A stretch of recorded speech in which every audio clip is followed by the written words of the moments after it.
એક પછી એક મારામારીના બનાવો દિન પ્રતિદિન વધી રહ્યા છે। વાયલી વિસ્તારમાં રંજીતભાઈ વાઘેલા પ્રધાનમંત્રી આવાસ યોજનાના મકાન એમને પોતાનું અને ત્યાં પહોંચ્યા એટલે ગણેશજીનો તહેવાર ચાલતો હતો અને ત્યાં મીટિંગો થતી હતી એટલે ત્યાં બેઠા, પરંતુ ત્યાંના સ્થાનિકોને એવો આક્ષેપ કે આ રંજીતભાઈ અહીંયા આવીને ચડાવે છે, લોકોને કાન બંબેરણી કરે છે આપણી ભાષામાં। મિત્રો, ત્યાંના રહીશો, ત્યાંના અસામાજિક તત્વો દ્વારા રંજીતભાઈ વાઘેલાને માર મારવામાં આવ્યો।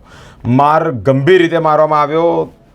સ્થાનિક લોકો દ્વારા જ્યારે માર માર્યા હોય ત્યારે રંજીતભાઈ વાઘેલાએ પોલીસ કમ્પ્લેન કરી। પોલીસ કમ્પ્લેનમાં જ્યારે નંબર ડાયલ કરો ત્યારે ત્યાં સ્થાનિક પોલીસ આવીને કહી રહ્યું છે કે અમારો વિસ્તાર લાગતો નથી, ગોત્રી વિસ્તાર લાગે છે। ગોત્રીને જણાવવામાં આવ્યું તો કહે છે કે સિટી વિસ્તાર લાગે છે। હવે કોનો વિસ્તાર લાગે છે એ ખબર નથી, પરંતુ રંજીતભાઈ વાઘેલા ન્યાયની માંગણી કરી રહ્યા છે। મિત્રો, માર એ પ્રમાણે મારવામાં આવ્યો કે બેભાન પણ થઈ ગયા। પછી સયાજી હોસ્પિટલમાં લાવવામાં આવ્યા અને સયાજી હોસ્પિટલમાં હજી પણ ન્યાયની માંગણી કરી રહ્યા છે કે જે તે અસામાજિક તત્વો દ્વારા તેમને માર મારવામાં આવ્યો છે તે ઉપર કાયદેસરની કાર્યવાહી કરવામાં આવે। મિત્રો, સાથે સાથે તે લોકોની ધરપકડ કરવામાં આવે। માહિતી એ મળી રહી છે કે રંજીતભાઈ વાઘેલા જેઓ પર હુમલો થયો, જેઓને માર મારવામાં આવ્યો છે, એ હોસ્પિટલમાં છે, ટ્રીટમેન્ટ હેઠળ છે, પરંતુ જે અસામાજિક તત્વો જેમણે માર માર્યો છે અત્યારે બહાર ફરી રહ્યા છે અને હાથમાં લાકડીઓ છે અને એ બધી વસ્તુઓ, અલગ અલગ માર મારવાની વસ્તુઓ લઈને ત્યાં ઊભા છે, ત્યાં ફરે છે, એવી માહિતી અમારી પાસે આવી છે। મિત્રો, ન્યાયની માંગણી સાથે રંજીતભાઈ વાઘેલા અને તેમના પરિવારજનોએ પોલીસ કમિશનરશ્રીને આવેદનપત્ર સાથે રજૂઆત કરી છે કે આ બાબતે ચોક્કસ પગલાં એટલે કે ચોક્કસ કાયદેસરની કાર્યવાહી કરવામાં આવે, સાથે સાથે જ ન્યાય મળે। આવી ઘટનાઓ ઘટતી રહે છે, તે અંતર્ગત પોલીસ કોની રહેમરાહે કાર્યવાહી નથી કરતી, કોના દબાણથી, કોનો આશીર્વાદ છે, આ મોટો પ્રશ્ન ઊભો થાય છે।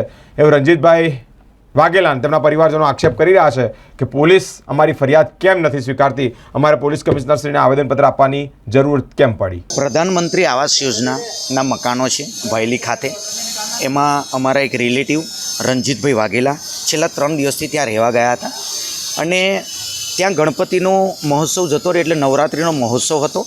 ત્યાં મિટિંગ કરી કે ભાઈ નવરાત્રિ આપણે કઈ રીતે કરવી, પરંતુ આ વ્યક્તિ તો નવા રહેવા ગયા હતા, તો ક્યાં હિસાબ કિતાબની ગણપતિની વાત ચાલતી હશે ત્યાં રંજીતભાઈ પાછળ ઊભા હતા। એટલે જે નશામાં ધૂત ત્યાંના લોકો, જે લોકો ત્યાં એમનું ચલણ જ ચલાવે છે અને ગુંડા તત્વો છે, એક બેન પણ જોડે છે અને એ લોકોને જ છાવરે છે બધાને, અને તેમને એવું લાગ્યું કે રંજીતભાઈ વાઘેલા ચડાવે છે, તો આ લોકો નશામાં ધૂત લોકોએ રંજીતભાઈનો ઢોર માર્યો, માથાની અંદર માર્યું છે બધું જ। અને અમે પોલીસને જ્યારે 100 નંબર ઉપર કોલ કર્યો ત્યારે પોલીસ તો આવી ગઈ, પરંતુ એમને એવું કહ્યું કે અમારું નથી લાગતું સિટી લાગે સિટીવાળા, કે ગોત્રી લાગે ગોત્રીવાળા, કે રૂરલ લાગે। આ બધી વસ્તુનો રાતનો 10 વાગ્યાનો બનાવ અને પછી એ બેભાન થઈ ગયા અને અમે લોકો સયાજી હોસ્પિટલમાં એમને ખસેડવામાં આવ્યા છે। સાંજે પણ સિટી સ્કેન થયું છે, અત્યારે પણ થયું છે। સવારમાં 4 વાગે પોલીસ ત્યાં આવ્યા અને એમને ત્યારે ખબર પડી કે ભાઈ આ ગોત્રી પોલીસ સ્ટેશન લાગે છે। હરેક પોલીસની મિટિંગમાં હું જઉં છું, લીનાબેન પાટીલ આપણા જે સાહેબશ્રી છે એવું કહે છે કે કદાચ 2 ભાગની અંદર વહેંચેલું પોલીસ સ્ટેશન હોય ને કોઈને બિચારાને ના ખબર પડતી હોય તે પોલીસવાળાએ અરજી લઈ લેવી અને એ અરજી તે પોલીસ સ્ટેશનની અંદર પહોંચાડી દેવી, પરંતુ 100 નંબરના ફોન ઉપર કરવા છતાં પણ આ લોકો ખોખોની રમત રમી અને આ લોકોને અન્યાય, આ ભાઈ સાથે અન્યાય થયો। હજુ લુખા તત્વો ફરિયાદ કરે છે દારૂના નશાની અંદર અને રાત્રે તો 2 વાગ્યાના રહીશનો ફોન આવ્યો કે લોકો પથ્થર, લાકડીઓ, પાઇપો લઈને બેઠા છે। અમારી વૃદ્ધ માતાને બાળકી ત્યાં હતી, હવે એ રક્ષણનું શું, એમને કંઈ કરી દીધું હોય તો શું?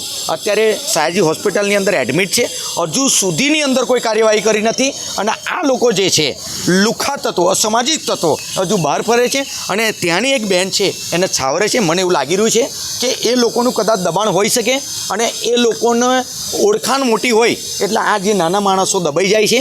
એટલે અમે પોલીસ કમિશનર સાહેબને આવેદનપત્ર અપાયું છે કે પોલીસે ઢીલ શા માટે મૂકી છે અને કેમ ત્યાં ના આવવામાં આવ્યું અને જે તે પોલીસના 100 નંબરના આવ્યા હતા તો સાચો રસ્તો કેમ ના બતાવવામાં આવ્યો અને આ લોકો હજુ લુખા તત્વો કેમ ફરે છે, હજુ પણ એમને કેમ છાવરવામાં આવે છે, એના માટે અમે આવેદનપત્ર અમારા સંગઠન દ્વારા આપવામાં આવ્યા છે।